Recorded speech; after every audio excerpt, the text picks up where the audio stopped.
Erotuomari ottelumäärien rajaaminen resutkodissa. Kirjautumisen jälkeen jälleen erotuomarin sanasta erotuomariosioon, jolloin täältä vasemmalta alhaalta löytyy, että asetukset.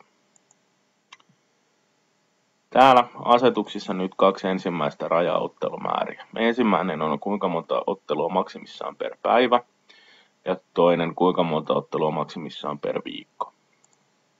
Ensimmäisenä 2 ja toinen vaikka 6. Nyt varsinkin tällä ensimmäisellä ei ole valtavasti merkitystä, koska jokaisen sarjan erotuomariasetuksiin on jo valmiiksi määritelty se, kuinka monta tämän kyseisen sarjan ottelua tuomari voi päivässä viheltää, jolloin se ei tunge sinne missään tapauksessa rajatonta määrää otteluita per päivä tuomarille.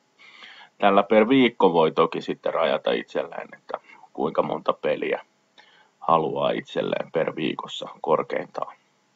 Kun nämä luvut on laitettu kohdalleen, niin lopuksi täältä alhaalta aseta, jolloin ne hyppäsivät voimaan.